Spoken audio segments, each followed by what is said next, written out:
고백할까요? 예수를 믿으면 과거가 정리되고 현재가 가치가 있고 미래가 영광스럽습니다. 이게 바로 예수의 능력입니다. 예수를 믿으면 과거의 쓴뿌리가 해결됩니다. 죄로 인해서 계속 나를 괴롭혔고 관계를 깼고 삶의 문제를 가졌던 것들이 해결됩니다. 모든 건 죄로부터 시작되기 때문에 그렇습니다. 그리고 돌아서 예수를 믿으면 현재가 가치 있습니다. 현재가 행복합니다. 절대주, 창조주 그분과 함께 살았기 때문에 그렇습니다. 더 나은 것은 미래가 더 영광스럽다는 것입니다. 이것이 바로 우리가 믿는 하나님이고 우리가 믿는 기독교입니다. 오늘 저는 우리 아버지에 대한 얘기부터 하기를 원합니다. 저는 아버지가 두 분 계십니다. 한 분은 현재 나이 99세, 1924년생, 제 고향에 살고 계십니다. 저를 낳아주시고 저를 길러주시고 지금도 이 시간 아마 막내 아들이 설교자라고 성도들 잘 섬기라고 중보기도 하고 계실 겁니다. 그런가 하면 저에게는 또 한 분의 아버지가 계십니다. 저를 성령으로 다시 태어나게 하신 아버지, 그리하여 영원한 천국을 소망하면서 오늘을 예수를 닮아가도록 이끄시는 은혜를 베푸시는 그 아버지, 바로 하늘에 계신 하나님 아버지입니다. 저는 저를 이 땅에 이 모습으로 태어나게 하신 혈통의 아버지를 공경할 뿐 아니라 눈으로 보이진 않지만 이 땅의 모든 것을 지으시고 주관하시고 다스리시는 영광받기 합당하신 그 하나님 아버지를 날마다 기억하면서 경외하고 예배하며 섬기며 살아갑니다. 어떤 분은 할 겁니다. 아버지가 어떻게 둘일 수가 있어? 호로 자식 아니야? 너 엄마가 죄가 있니? 그렇지 않습니다. 저는 혈통의 아버지가 있고 영적인 아버지가 있습니다. 근데 신기한 것은 제가 아버지가 부르는 그 아버지도 하나님 아버지를 아버지라 부른다는 것입니다. 저도 하나님을 아버지라 부르고 제가 아버지라 부르는 혈통의 그 육신의 아버지도 하나님을 아버지라 부릅니다. 그러면 저와 저희 혈통의 아버지와의 관계는 무엇일까요? 또 한 번 들어가면 오늘도 찬양 리더했던 그 리더가 제 아들입니다. 이광이요. 아바 아버지 주의 자녀라. 그 찬양을 부르던 그 제 아들도 저를 보면서 아버지 그렇게 부릅니다. 그런데 그는 또한 그 제 아들 역시 또 하나의 아버지가 있습니다. 바로 하나님 아버지죠. 저를 낳으신 육신의 아버지도 하나님을 아버지라 부르고 저도 하나님을 아버지라 부르고 제 아들인 광효도 정효도 하나님을 아버지라 부릅니다. 도대체 이런 일이 어떻게 일어났단 말입니까? 저는 우리 두 아들이 저를 아버지로 부를 뿐 아니라 하나님을 아버지라 부르는 데서 전혀 이의가 없습니다. 기분 나쁘지 않습니다.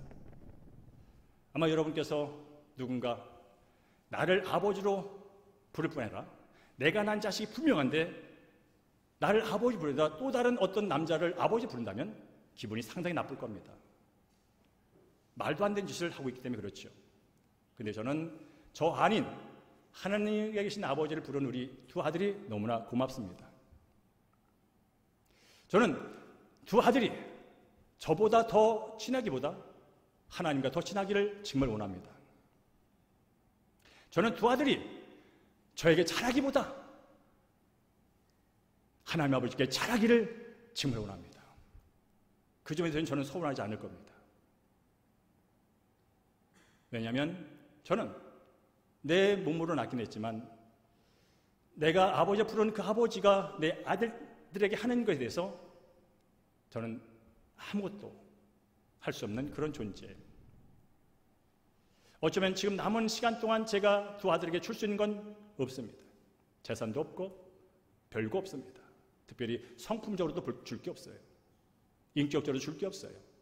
그래서 정말 완벽하신 거룩한 성품을 닮으신 그 하나님 아버지를 친밀히 교제하면서 그분의 성품으로 닮아가며 살고 이 땅을 창조하신 무한한 자원의 아버지, 무한한 시간의 아버지, 무한한 능력의 아버지와 친밀하면서 그 아버지가 부여하시는 그 놀라운 은혜를 마음껏 누리며 살도록 어쩌면 저는 그 하나님 아버지와 우리 두 아들이 더 친해지기를 기도합니다.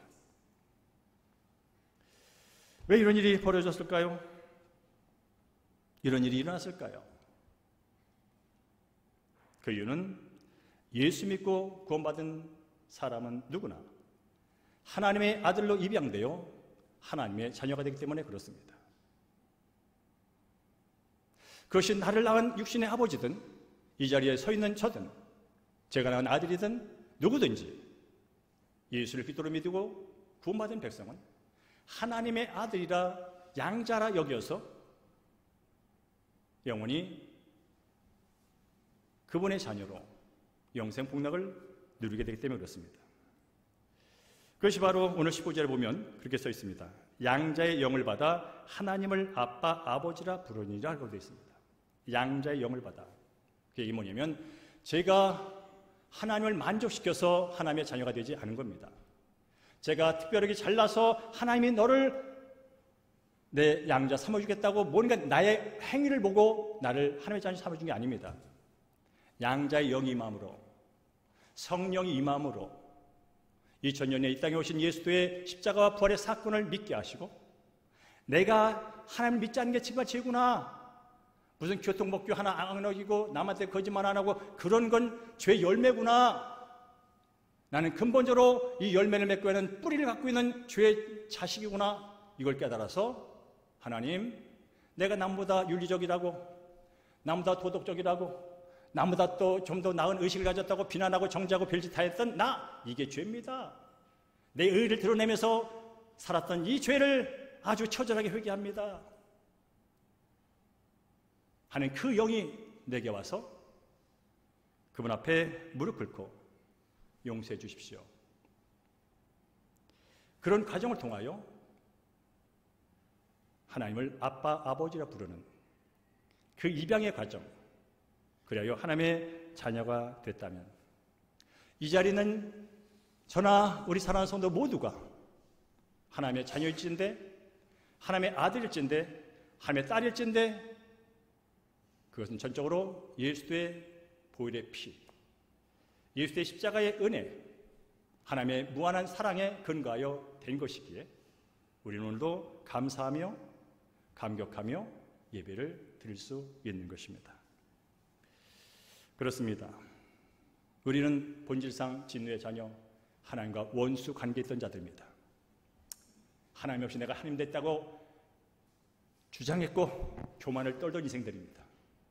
돈 좀 있다고, 지식 좀 있다고, 유리 도덕적이라고 계속 머리를 쳐들고 하나님 앞에 교만을 쳤던 인생들입니다. 그리하여 결국 그 자리에서 벗어나지 않는 한 영원히 지옥 불문에 있어서 고난이 무엇인지, 고통이 무엇인지, 진짜 지옥이 무엇인지를 맛볼 수밖에 없는 본질상 진노의 하나님의 대적들이었습니다. 그런데 그들이 지금 우리는 이 시간 하나님을 아버지라 부르며 예배를 하고 있습니다. 그것은 바로 전적으로 우리의 종교심도 아니고 우리의 행위도 아니고 우리의 뭔가 많이 드림도 아닌 주권적인 전적인 하나님의 사랑으로부터 시작됐다는 것입니다. 하나님께서는 본질상 진노의 자녀 나를 살리기 위하여, 하나님의 자녀 만들기 위하여, 하나님의 양자 삼기 위하여 그대 독생자들, 하나님의 독생자들 예수 그리스도를 이 땅에 보내셨고, 그 독생자들 예수는 영원히 죽을 수밖에 없는 나를 대신하여 고통당하시고 피 흘리시고 십자가 달려 죄의 삭을 내 대신 지불하셨습니다. 그래야 내가 하나님의 아들 된 것은 그냥 된 것이 아니라, 어쩌다 우연히 된 것이 아니라, 내 종교심을 된 것이 아니라, 내 의로 된 것이 아니라 전적으로 하나님이 그 독생자 아들을 십자가에 내달려 죽게 만든 엄청난 대가의 지불의 대가로 내가 여기 있다는 사실이죠. 그 사실을 믿을 때 예배가 되는 것이고, 그 사실을 믿을 때 믿음이 되는 것이고, 그 사실을 믿을 때 예수를 닮아가는, 그리하여 날마다 내 의가 보이는, 내 더러움과 추움이 보이는 그런 삶 속에서 한 날 한 날을 살아가게 되는 것이죠. 그렇습니다. 우리가 그리스도인으로서 하나님의 양자가 된 것은 전적으로 은혜요, 믿음으로 이루어졌습니다. 요한복음 1장 10절 이렇게 말씀합니다. 영접하는 자, 곧 그의 이름을 믿는 자들에게는 하나님의 자녀가 되는 권세가 되었습니다. 저희 아버지가 하나님의 자녀가 있는 것도 예수를 영접함으로 하나님의 자녀가 됐고, 제가 하나님의 자녀가 되어 하나님을 아버지라 부르는 것도 예수들을 영접함으로 믿음으로 됐고, 제 아들 광여 정효가 하나님을 아버지를 믿으며 하나님의 자녀가 된 것도 바로 기독교 집안에서 태어난 것이 아니라 아버지가 목사이기 때문이 아니라 큰아버지가 목사이기 때문이 아니라 사촌이 목사이기 때문이 아니라 둘째 큰아버지가 목사이기 때문이 아니라 할머니가 권사이기 때문이 아니라 바로 예수 그리스도, 그분이 나의 인생의 주인인 것을 믿음으로 그렇게 됐다는 거예요. 그래서 오늘 예배가 이루어지는 것이죠. 자, 우리는 이 자리에 있는 여러분들은 예수 그리스도를 믿고 구원받은 하나님의 백성인 줄로 믿습니다. 하나님의 자녀인 줄로 믿습니다. 우리가 생명을 갖는 순간 삶이 시작됩니다. 엄마의 태에서 나오는 순간 우리는 이 땅에서요 80이요 90이요 삶을 시작하듯이 우리가 성령으로 양자의 영을 받음으로 말미암아서 거듭난 자로는 새로운 삶을 시작합니다. 우리는 그것을 산다고 말합니다. 우리의 양자의 영을 받아서 하나님의 아들로 하나님의 자녀가 됐다면 우리는 그 삶을 살아가고 있는 것입니다. 그래서 오늘 설교 제목이 하나님의 자녀로 산다는 것은 이라는 제목을 갖고 말씀을 이어가기를 원합니다. 하나님의 자녀로 사는 것은 첫 번째로 따라할까요? 성령의 인도 아래 특권을 누리며 사는 것입니다. 우리 함께 14절 말씀을 읽어보겠습니다. 14절 시작. 무릇 하나님의 영으로 인도함을 받는 사람은 곧 하나님의 아들이라 라고 말씀합니다. 하나님의 아들이 누구냐? 성령의 인도를 따라 사는 사람이 하나님의 아들이랍니다. 그 얘기는 뭐냐면 하나님의 아들 안에는 성령님이 계시다는 뜻이에요. 그래서 지난주에 봤던 로마서 8장 9절 말씀, 그리스도의 영이 없으면 그리스도인이 아니야. 잘 들어. 오늘 주일날 여기 앉아있어도 네 안에 그리스도의 영 성령이 없으면 그리스도인이 아니야. 교회는 왔다 갈 수 있어. 권사, 집사, 장로 뭐 할 수는 있어. 오늘 식당 봉사할 수는 있어. 성가대 할 수는 있어. 교사할 수는 있어. 근데 네 안에 그리스도의 영이 없으면 그리스도인 아니야. 그런 뜻이에요. 우리가 새겨들어야 돼요. 바로 그리스도는 하나님의 영이 내 안에 계신 사람들이에요. 하나님의 아들은 하나님의 영이 내 안에 살아 계신 사람들이에요.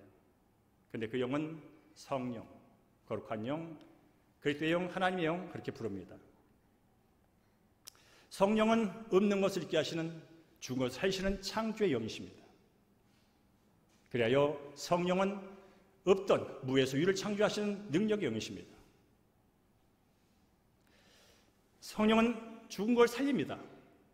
여러분도 이제 죽었던 영혼이 성령을 통하여 거듭나는 일을 경험했듯이 이제 주님 오실 때 부활의 몸을 입고 새로운 삶을 영원히 살게 될 텐데 그게 바로 성령이 하십니다. 그래서 지난주 본 것처럼 로마서 8장 6절, 영의 생각은 생명이요 평안이다. 성령을 따라 하는 생각은 살아난다. 세상의 영, 사탄의 영, 내 의의 영, 결국은 사는 것 같아도 결국은 다 죽이는 것. 그래서 육신의 생각은 죽음이야. 잘난 데 떨어들어도 죽음이야. 너도 죽고 결국 다 죽어. 세상 사람은 자꾸 사람을 죽이는 얘기를 합니다. 그러면 내가 올라갈 줄 압니다. 그러나 나도 죽고 다 죽습니다. 육신의 영, 세상의 생각, 사탄의 영은 다 죽이는 겁니다. 사탄 하는 일이 그거거든요. 사탄은 거짓말쟁입니다. 사탄은 부결시키는 이간자입니다. 사탄은 갈등을 조장시킵니다. 결국 치고받고 자멸하게 만드는 게 사탄의 목적이고 존재의 이유입니다. 근데 아십니까? 이 세상은 사탄의 영이 지배한다는 사실을. 이 땅에 살고 있는 모든 피조물은 그 사탄의 영에 의해서 지배를 받고 있다는 사실을. 그래서 이 영에 붙들린 사람은 늘 첫째 내적인 갈등에서 벗어나지 못합니다. 너와 나의 싸움이 아니에요. 내 안에서 정신이 없어요. 내 마음이 정신을 못 차려요. 왜? 내 마음을 분열시키는 그 영이 나를 잡고 있기 때문에 그래요. 공부를 못해서요? 교양이 없어서요? 윤리도덕이 없어서요? 아니에요. 그 영이 내 영을 잡고 있기 때문에 그래요. 그런데 예수 믿고 구원받은 양자의 영을 받은 사람들은 생명이요 평안이라는 거예요. 이게 특권이죠. 하는 말이 살아나는 말이에요. 죽은 것 같은데 살아나요. 나만 살 거나 남을 살려요. 왜? 살리는 영이 내 안에 있으니까. 그리고 그 영으로 인해서 평안합니다. 그 영은 모든 거짓과 갈등과 모든 우울한 감정들, 두려움, 불안을 이기는 영이에요. 인생은 지난 말했듯이 눈에 보이는 것 때문에 흔들리고 귀에 들리는 것 때문에 불안합니다. 근데 내가 악한 영에 취했고 내 혼으로는, 내 갖고 있는 지식과 경험으로는 이걸 못 이겨요. 왜 두려울까요? 왜 불안할까요? 내가 만난 문제보다 내가 할 수 있는 능력이 없다고 느꼈기 때문에 미리 불안하는 거예요. 오지 않은 걸 두려워합니다. 내일 이런 일이 있을 거야. 근데 내가 그걸 감당하기 어려워. 그럼 지금부터 불안한 겁니다. 지금부터 두려운 겁니다. 오지도 않았어요. 안 올지도 몰라요. 온다고 했다가 사라질 수도 있어요. 그런데 그건 그때 일이고 지금 내일 있을 그 일 내가 볼 때 내 지식과 내 경험과 내 능력으로 감당이 안 돼. 두려워요. 불안이 죽겠어요. 미치겠어요. 그렇게 사는 거예요. 지금 세상 사람들이. 그런데 예수 믿고 양자의 영을 받은 성령을 받은 사람들은 어제의 그 일, 오늘의 비택이 있어요. 근데 그 영이 나를 잡음으로 인해서 우린 그걸 이겨내요. 두려움보다 올 게 왔구나 그렇게 생각해요. 남 탓하고 원망하기보다 저 사람도 힘들겠네. 그 영의 사람이 저렇게 말하는, 저렇게 행동하는 저 사람도 힘들겠네. 그렇게 바라봐요. 그래서 이해를 해요. 정자기 전에 그를 사랑해요. 왜? 그 영이 살리는 영, 생명영이 내 안에 있기 때문이에요. 근데 아십니까? 하나님의 자녀들의 마음속에 있다는 걸. 이게 특권이죠. 아무나 받는 거 아니에요. 아무나 줄 수 있는 거 아니에요. 돈으로 못 누려요. 명예로 못 누려요. 권력으로 못 누려요. 성령이 와야만 누릴 수 있는 것들이에요. 근데 뭐라고요? 하나님의 자녀들은 그 영이 와 있다는 거예요. 특권이죠. 70억 인구 중에 이 특권을 누린 사람이 많잖아요. 거저 있는데도 안 받잖아요. 어쨌든 간에 이것을 알고 믿는 게 복이에요. 두 번째 여러분, 그래서 두 번째 나옵니다. 하나님의 영, 성령 능력이에요. 15절 한번 읽어볼까요? 15절 시작. 너희는 다시 무수하는 종의 영을 받지 아니하고 양자의 영을 받았으므로 우리가 아빠, 아버지라고 부르짖는다. 자, 그 앞부분을 제가 설명한 거예요. 다시 무수하는 종의 영을 받지 않고, 자, 뭡니까? 다시라는 말은 이전에 뭐가 있다는 뜻이에요. 우리가 예수 믿기 전에 양자의 영, 능력의 성령을 받기 전에는 무수한 영, 사탄의 영의 지배를 받았던 뜻이에요. 그런데 이제 다시 그 영으로부터 벗어나서 새로운 영, 살리는 영, 영원한 영, 능력의 영, 그 성령을 받았다는 거예요. 그럼 뭘까요? 반대 현상이 나타나겠죠. 두렵지 않고 두려움을 이기는 일이 벌어지겠죠. 성령을 받기 전에 내가 질질 끌려다녔던 영은 나를 두렵게 만들고, 나를 불안하게 만들고, 나를 우울하게 만들고, 나를 불안하게 만들고 하는 그런 영이었어요. 그런데 양자 영이 그 영을 몰아내고 나의 주인이 됐어요. 그러면 두려움을 이길 수 있겠죠. 불안 대신 불안을 이기시는 그분을 바라보겠지요. 슬픔과 우울을 조장하는 그 환경보다 그걸 뛰어넘어 있는 기쁨을 바라보겠지요. 왜? 그분은 기쁨의 영이거든요. 그분의 다스림을 받는 것에 따라서 우리는 새로운 삶을 살게 된다는 거예요. 근데 또 여러분, 하나님의 자녀로 누릴 수 있는 특권이 뭔지 아세요? 천지 만물을 창조한 하나님과 친밀한 관계 속에 살아간다는 거예요. 인생을 살다 보면요, 어떤 사람과 가까이 하느냐가 그 사람의 결론이에요. 사기꾼과 가까이 하면 결국 사기쳐요. 도둑놈과 같이 하면 결국 도둑질해요. 음란한 거 좋아하는 놈하고 친해지면 항상 음란을 쫓아다녀요. 술을 좋아하면 술을 먹어요. 담배를 좋아하면 담배를 펴요. 누구와 가까이 하냐가 그 사람의 결론이에요. 지난주에는 어떤 생각을 하냐가 오늘의 당신의 결론이라고 말했다면, 내 옆에 누가 있느냐가 내 인생이에요. 남 탓할 데 없어요. 결국 그 사람 옆에 있는 사람 보면 그 사람이에요. 유유상종 끼리끼리. 왜냐하면 사람은 다 편한 대로 위게 돼 있어요. 자, 아빠, 아버지 아무나 부르는 거 아니에요. 제가 가끔 얘기했잖아요.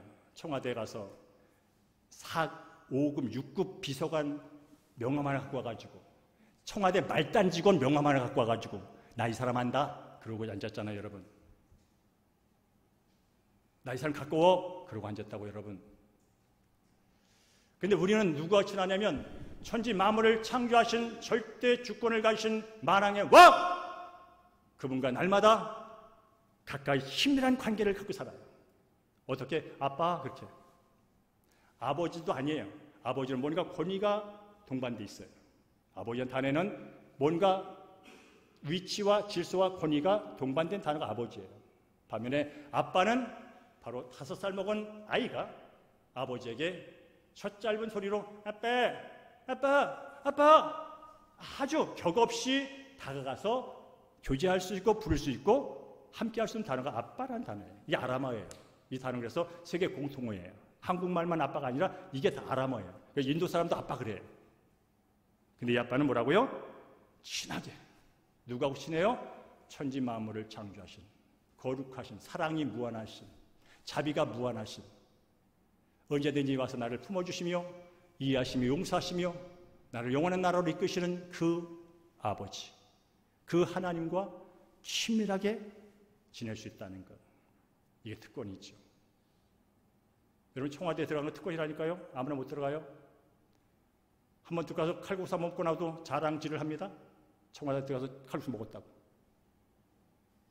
근데 우리는 누구라고요? 천지 만물을 주신 하나님하고 친밀한 사람들이에요.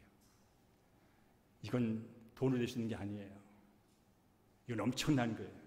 이걸 알 수 있는 사람이 그분의 걸 누리는 거예요. 거리가 있으면요, 그 사람들 말을 안 해요. 이 사람 돈이 많아, 권력이 있어. 근데 거리가 있으면 가질 않아요. 부탁해도 안 되거든요.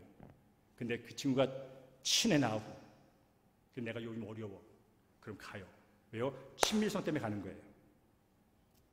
친하면 친할수록 솔직하게 도움을 요청해요. 친하면 친할수록 그 친구는 내게 무슨 조건 없이 내게 주어요. 이유는 한 가지예요. 친한 관계 때문에 주는 거예요. 근데 우리 뭐라고요? 창조주 하나님을 아빠, 아빠, 아빠 이렇게 부를 수 있어요. 특권이죠. 더 나가서 여러분, 오늘도 여러분 하나 질문하고 넘어가겠습니다. 종의 심정으로 예배를 드립니까? 아들의 마음으로 예배를 드립니까?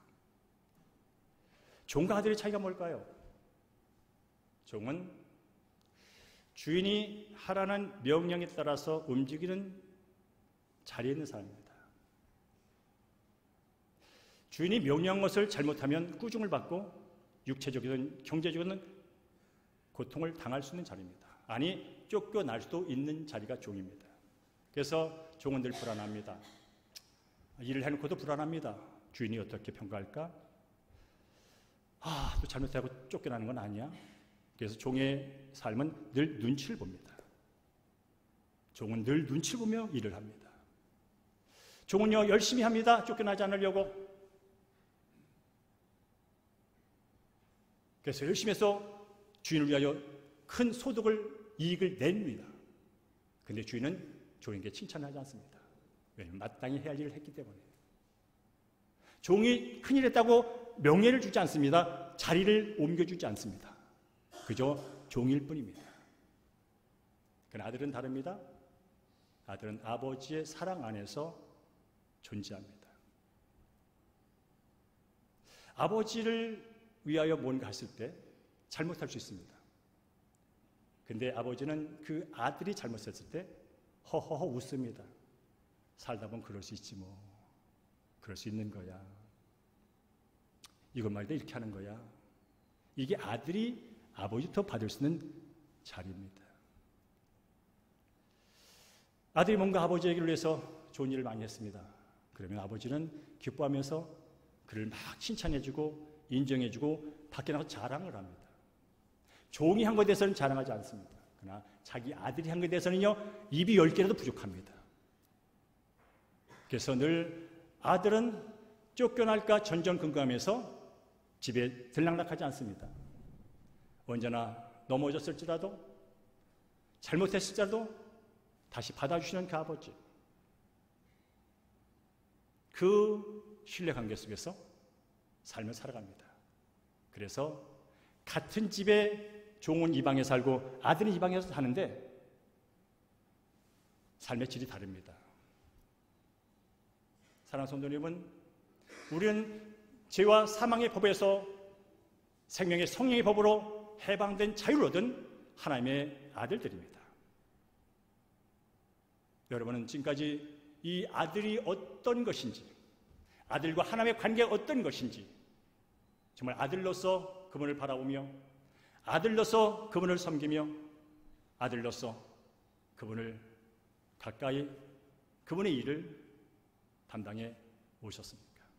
아니, 오늘 예배 드리는 이 시간 여러분 진정으로 어떤 마음으로 하나님 아버지를 바라보며 예배하고 있습니까?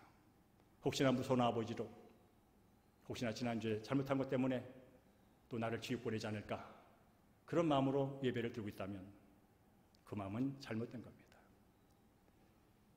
우리가 믿는 하늘에 계신 하나님 아버지 성부 하나님은 우리가 모든 죄책에서, 모든 죄의 열매뿐나 죄의 뿌리로부터 자유하여 영원히 하나님의 의로운 자녀로 살도록 이미 예수 그리스도에게 모든 진노의 잔을, 모든 벌을, 모든 형벌을 다 전가시켰습니다. 그래 우리는 이제 그것을 믿음으로 하나님 앞에 나와서 그 은혜를 감격하면서, 혹시나 내가 하나님의 아들이었지만 하나님 아버지의 말씀대로 살지 못한 것이 있다면 우리는 그냥 자복하면 돼요. 아버지, 또 저 넘어졌어요. 아버지, 저 실수했어요. 아버지, 이것밖에 안 되는 거 아시죠? 그런데도 저를 구원해 줬다니, 이거 생각만 했는데 정신도 버티거든요. 그러고 하나님을 대하고 예배하고 그분과 또 돌아가는 거예요.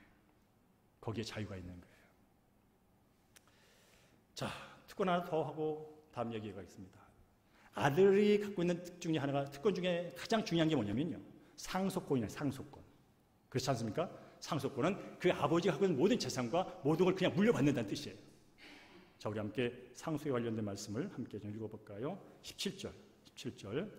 자녀이면 또한, 읽겠습니다. 시작. 자녀이면 또한 상속자, 곧 하나님의 상속자요 그리스도와 함께한 상속자니. 와, 상속 좋아요? 자, 저 현대가의 자녀였다면 그 현대가에 있는 돈, 와, 그 수많은 돈을 내가 상속받을 텐데, 저 삼성가에서 태어났다면 와, 삼성가에는 수많은 돈을, 내가 이재용이의 큰형이었던 이재용이의 동생이었다면 그 돈을 나도 엄청나게 받을 텐데. 그거 성속 맞아요. 근데 우리도 상속자예요. 누구의 상속자면 하나님 아버지의 상속자예요.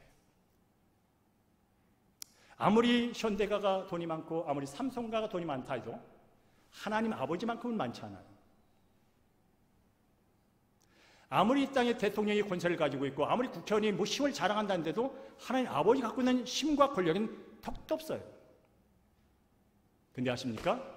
양자의 영으로 거듭난 우리 하나님의 자녀들은 하나님의 상속자, 하나님의 것을 모두 물려받아 살 수 있는 그런 권리를 획득한 자, 그 권리를 살아서 누리고 죽어서 영원히 누리는 그런 상속자. 여러분, 세상의 상속자는요, 살아있을 때뿐이에요. 아버지가 죽으면서 돈 준 상속 받았잖아요. 내가 살 동안만 내게 유익해요. 죽으면 끝이야. 근데 우리가 받은 상속은 이 땅에서도 유용할 뿐 아니라 영원히 유용한 상속. 이게 바로 하나님의 아들들이 받은 상속이에요. 이 땅에 받을 것은 다니까 넘어가고요. 과연 우리가 영원히 받을 상속이 뭐냐? 그게 그거예요. 예수님이 다시 오신다고 하셨어요. 다시 오셔서 만물을 새롭게 하신대요. 그 예수님 다시 오셔서 만들 그 만물을 새롭게 할 생활과 사명은 눈물도 없대요. 고통도 없대요. 슬픔도 없대요. 애통도 없대요. 죄가 없대요. 죽음이 없대요.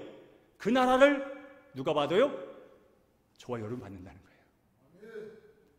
이건 돈 몇 푼? 그건 상상이 안 되는 거예요.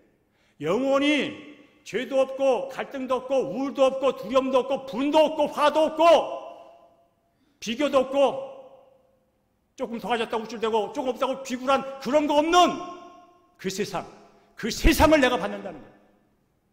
그 세상을 받을 상속자가 바로 하나님의 아들이라는 거예요. 이게 믿어지면 오늘을 그분과 함께 삽니다. 그게 믿어지면 오늘 그 말씀 앞에 순종합니다. 그래서 그분이 그 땅에서 내가 죽은 이후에 그분이 오셔서 이룰 상속뿐 아니라 이 땅에 누릴 그 샬롬의 상속을 받아 누리도록 그분이 길을 열어주십니다. 사실 그게 와 있어요. 성령은 늘 말합니다. 지혜의 영입니다. 우린 성령을 갖고 있어요. 하늘 지혜가 내게 있다는 거예요. 그걸 몰라서 안 쓰고 있는 거예요. 여전히 내 지혜와 내 생각, 내 경험으로 내 인생을 살아. 하늘의 지혜가 내 속에 왔다니까요. 성령님은 모든 하나님의 깊은 걸 통달하시는 분이세요. 세상의 모든 걸 아시는 분이, 그분이 내 안에 와 계세요. 그분을 의지하여, 그분을 의지할 때 그분의 지혜를 갖고 이 세상을 이기는 거예요. 근데 우리는 이걸 인정하지 않아요. 여전히 내가 들었던 경험, 내가 알고 있는 것, 내게 느낌, 그것으로 문제를 계속 해결해 나가요. 그러니까 힘든 거예요.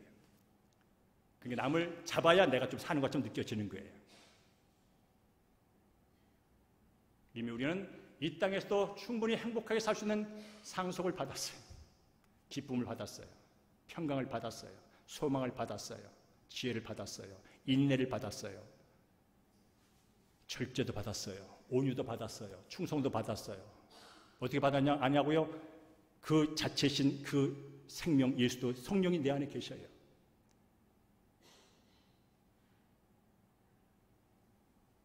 그래서 하나님의 자녀로 산다는 것은 성령의 인도 따라 특권을 누리며 사는 것이다. 여러분 바라기는 오늘 언급된 이 특권들을 누리며 사는 여러분 되기를 주님을 축복합니다. 있는 것을 있는 것으로 인정하시고 있는 걸 누리시는 여러분 되기를 원합니다. 이미 하나님 뜻은 다 계시됐습니다.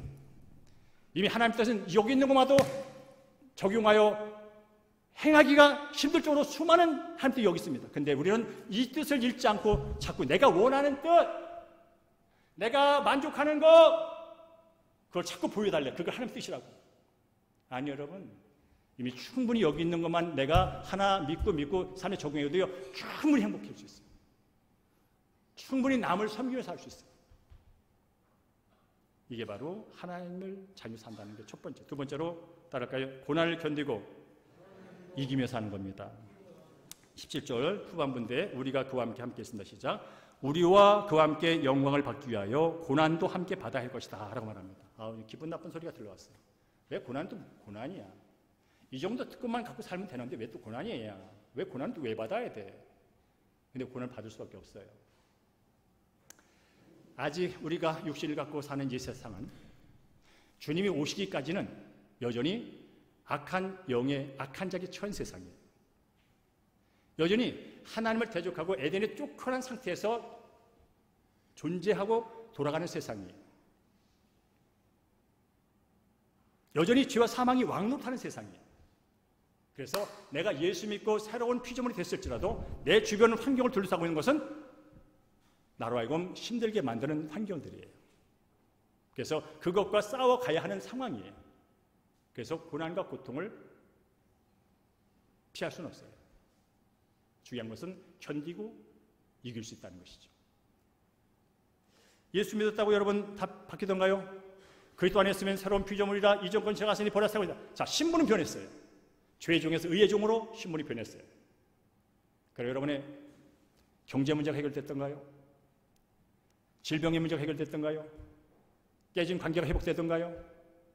속 속이던 그 아들이 속을 안 속이던가요? 두려움이 떠나던가요?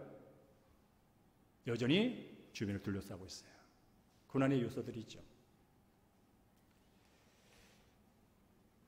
이 세상은 그래서 고난을 좀 줄여보려고 공부하고 고통을 남보다 덜 가져보려고 돈을 벌고 그러다 가는 거예요. 왜냐하면 창세기 3장 이후로 이 세상은 수고와 고난이 수반된 곳이에요. 어느 누구도 스스로 이 구조에서 벗어날 수 없어요. 단지 돈을 벌이면 좀 나아질 거다. 학문을 더 가지면 나아질 거다. 권력을 가지면 더 나아질 거다. 그래서 열심히 하면서 밟고 경쟁하면서 가는 거예요. 남보다 좀 고생 덜 하려고. 남보다 좀 더 행복하다는 사실을 느끼며 사고 싶어서. 옳고는 문제가 아니에요. 그런 구조라는 말하는 거예요. 여러분 앞으로도 예수 참여도 저도 이영섭이도 목사가 됐잖아요. 목사가 돼도 암 걸려요? 목사가 돼도 두려움이 있어요? 중요한 것은 내가 하나님 안에서 어떤 정체성을 갖고 있느냐에 따라서 저는 그걸 이김이 나갑니다. 암도 이기고요. 내 속에 순간순간 다가오는 모든 불안과 두려움과 원망과 불평과 정죄도 이기며 나갑니다. 근데 아십니까? 이 고난은 예수를 믿지 않는 사람도 고난이 있고 예수를 믿는 사람도 고난이 있는데 오늘 성경은 모든 피조물이 고통 가운데 지금 살고 있대요. 저 나무도 길가에 핀 꽃도 지금도 고난 중에 있대요. 우리 함께 22절 읽어볼까요? 22절 시작. 피조물이 다 이제까지 함께 탄식하며 함께 고통을 겪고 있는 것을 우리가 안다. 여러분 아세요? 지금 이 느티나무도 고난 중에 있다는 사실을.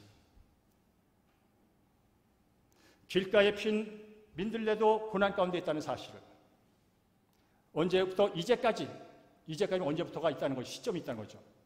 바로 창세기 3장 10절에 땅은 너로 말미암아 저주를 받을 거다. 하나님이 하신 그 순간부터 지금까지 모든 다 피조물이 지금 고난 중에 있대요.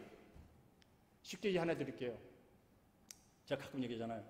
전 길가에 핀 꽃이 예사롭게 보이지 않는다고. 지금 우리 대형교 앞에요. 큰 대로가 있어요. 그 옆에 꽃이 하나 펴 있어요. 많이 펴 있어요. 근데 그 꽃들은 지금도요. 인간이 만든 문명의 이기, 자동차 매연을 365일 24시간 계속 그 매연을 막고 있어요. 그 꽃은요. 마스크도 못 써. 그냥 사시사철 꽃은 지금 여러분이 엑셀 좀 빨리 가겠다고 엑셀 팍 하는 순간 그 진한 매연이 그 꽃에게 그냥 고스란히 덮여져. 그 자리에서 360원을 보내고 있어요. 지금 너무나 힘들죠. 여러분이 한번 360일 동안 우리 교회 앞에서 그냥 앉아서 있어 볼까요? 마스크도 안 계속 앉아만 있어 볼까요? 어떤 일이 발생하는지.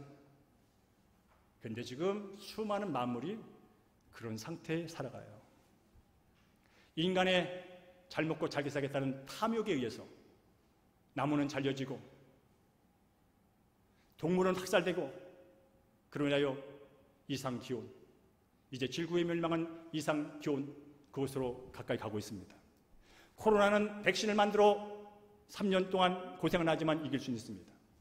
약을 만들어서 3년 동안 고생해도 해결할 수 있습니다. 그러나 녹아버린 남극의 얼음은 다시 올릴 수가 없습니다. 엘니뇨, 이상기온, 폭설, 폭우, 혹한 그것을 어떻게 과학으로요? 아닙니다. 과학도 있는 걸 갖고 과학이라고 말하는 겁니다. 있는 걸 갖고 실험하고 증명하고 있는 거지 없는 걸 갖고는 어떻게 하지 못합니다. 지금 세상은 사람도 고통스럽지만 만물이 지금 탄식하며 고통을 겪고 있다고 합니다. 시간 없어서 이 대안들은 오늘 정리하고 넘어가겠습니다. 그래서 지금 피조물들은요 그날을 기대하고 있어요. 우리가 주님 오시는 날을 기대하고 있듯이 피조물도 기대하고 있다는 거예요. 그게 바로 21절이에요. 21절 함께 듣는 시작. 그 바라는 것은 피조물도 썩어질 종로로 탄 데서 해방되어 하나님의 자녀들의 영광에 자유에 이르는 것이다 라고 말합니다. 자, 이 좋은 개념을 하나 설명해 드릴게요. 자, 예수 믿고 구원받은 사람들은 그 영광의 날을 기대하며 삽니다. 아까 말했던 거예요. 주님이 다시 오셔서 눈물도 고통도 아픔도 없는 죄도 없는 전쟁도 없는 그 나라, 그 날을 꿈꾸며 바라보며 살아갑니다. 그런데 비단 사람만 그런 게 아니라 모든 피조물이 그런다는 거예요. 주님 빨리 오세요. 인간들이 하는 이 모든 청지기 역할 속에서 우리는 너무나 힘들어. 하나님께서 아담을 지으시고 모든 만물을 지으시고 아담아 네 마음대로 이름 지어. 그리고 이 동물들 식물들 잘 다스려 라고 선한 청지기 역할을 줬는데 이 아담이 뭡니까?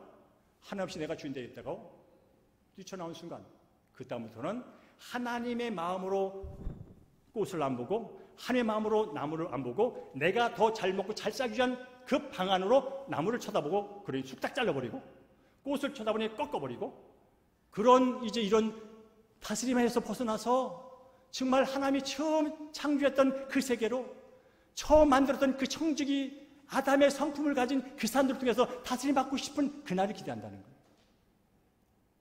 그래서 세 번째로 하나님의 자녀로 산다는 것은 따라할까요? 영광의 날을 소망하고 기다리며 사는 것입니다.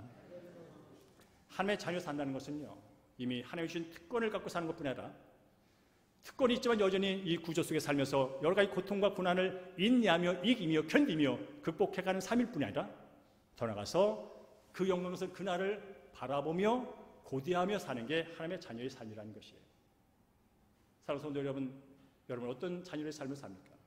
정말 그날이 기대가 되십니까? 마라나타 주 예수여 어서 오시옵소서. 마라나타 주 예수여 어서 오시옵소서. 저는 어서 왔으면 좋겠어요. 전 미안하지만 저는 염세주의 아니에요.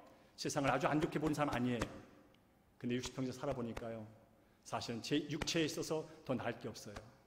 제 육체가 더 망가지고 관절은 아플 것이고 또 어딘가 더 아플 것만 보이지 제가 더 건강해질 거라는 기대가 안 생겨요.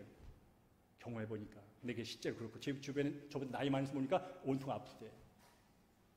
근데 더 나아가서 이 사회 구조들, 경제 구조, 정치 구조, 모든 구조가 나아질 거라고 기대하지 않습니다. 나중에 노력은 열심히 해죠. 노력은 대빵하죠. 여에서 노력하고 야에서 노력하고 계속 정권을 바꿔가면서 할 겁니다. 노력해야죠. 주님 오실 때까지 노력 열심히 해야 됩니다. 그러나 근본적으로 안 바뀝니다. 왜일까요? 인간 내면의 죄 때문에. 인권이라는 이름으로, 평등이라는 이름으로, 자유라는 이름으로, 멋진 이름으로 하나님의 창조 질서를 무너뜨리고 있는 이 구조 속에서 더 나아질 걸 기대하는 건 쉬운 일이 아니에요. 그러나 예수 믿고 구원받은 사람들은 이 땅에서 어떻든 기후변화에 대처하면서 환경을 보호하는 데 힘쓰고, 어떻든 저놈은 나를 욕하더라도 나는 저를 용서하면서, 내가 좀 손해보더라도 그래도 그렇게 살면서 세상을 조금 종말의 시간을 더디게 유지시킬 수 있어도 지구의 종말을 근본히 막을 수는 없습니다. 그렇기에 우리는 노력은 노력도 하면서 아픈 자를 섬기고 나를 못살게 구는 자들을 용서하고 배려하고 그를 다시 한번 돌아오도록 기도하면서 그렇게 사는 동시에 주님 어서 오시옵소서. 눈물도 고통도 아픔도 죄도 갈등도 전쟁도 사기도 살인도 성폭대도 없는 그 나라에서 이 땅의 사람들이 다시 멋진 삶을 살 수 있는 그날이 오기를 고대합니다. 여기서 고대한다는 뜻은 뭐냐면요, 목을 빼고 기다린다는 뜻이에요. 여러분 혹시 주님 오시는 그날을 목을 빼고 기다리면서 기도해 본 적 있나요?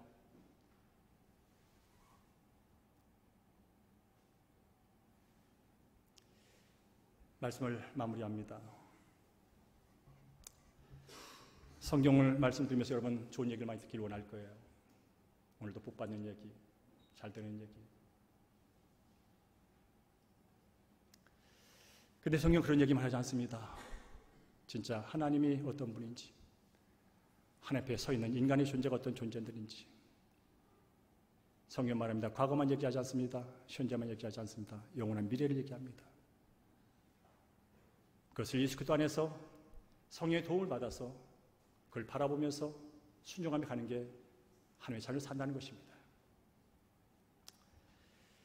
이제 멀지 않아 어떻든 주님이 오시는 그날 해산의 고통이 아기의 출생과 함께 끝나는 것처럼 여기 어르신들, 여자분들, 어머니들은 애를 낳았잖아요. 해산 고통 정말 저는 경험해 못해 모르지만 정말 힘들다고 말합니다.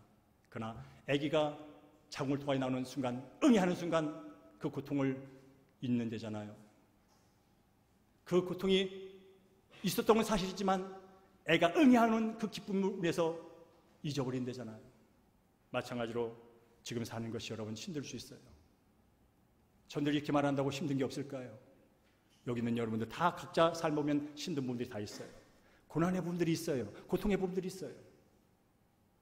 그러나 주님이 오신 그날 해산의 고통을 아기가 태어난 순간 잊어버리는 여인처럼 우리 역시 주님 오실 때 그분의 영광스러운 잔치에 내가 참여했다는 사실을 경험하게 될 때 그때 이 땅, 이 대한민국, 이 지구촌에 살던 한순간이 고통의 순간이었을 수 있지만 그것을 순간 잊어버리고 영원한 그날에 내가 있다는, 영원의 영광 가운데 있다는 그 사실 앞에 여러분 기뻐하며 춤을 추는 그런 놀라운 일이 있을 줄로 믿습니다. 그래서 교회를 왜 세울까요? 이 사실을 알려주라는 거예요. 너만 영광스러운 날에 들어가가지고 마음껏 춤추면서 노래하면서 배불리 먹는 그 영광을 누리지 말고 이 사실을 모르는 자들에게 가서 알려주라고 교회를 세운 거예요. 자, 여러분이 잔치에 초대받았어요. 근데 가보니까 하는 사람이 하나도 없어. 잔치가 화려해요. 근데 내가 정말 특권을 가지고 나가 초대받았어. 근데 갔더니 사람이 하나도 없어. 아는 사람이. 그 잔치가 즐겁던가요? 거기 풍악도 있어요. 유명한 가수도 있어요. 맛있는 음식도 있어요. 근데 아는 사람이 없어. 그 잔치 재미없어요. 정말 다 해보셨죠? 마찬가지예요. 여러분 천국에 갔어요. 그 천국은요 세상에 어떤 잔치보다 엄청난 화려한 맛있는 멋진 잔치일 거예요. 근데 나 혼자 뚝 들어가 있어요. 물론 그래도 행복해요. 천국이니까. 그래서 저는 비유를 말하는 거예요. 잔치는요 함께 한 사람이 나와 함께 한 사람이 많을 때 더 재밌는 거예요. 그 잔치가 함께 수다를 떨 수 있는 사람이 많으면 그 잔치가 더 재밌는 거예요. 여러분 왜 나를 먼저 불렀을까요? 왜 저를 목사 삼을까요? 여러분을 왜 먼저 불렀을까요? 그 잔치에 너가 오긴 오는데 저를 통하여 더 많은 사람 들고 와서 함께 더 큰 기쁨 누리라고 우리를 먼저 불러준 거예요. 이게 특권이에요.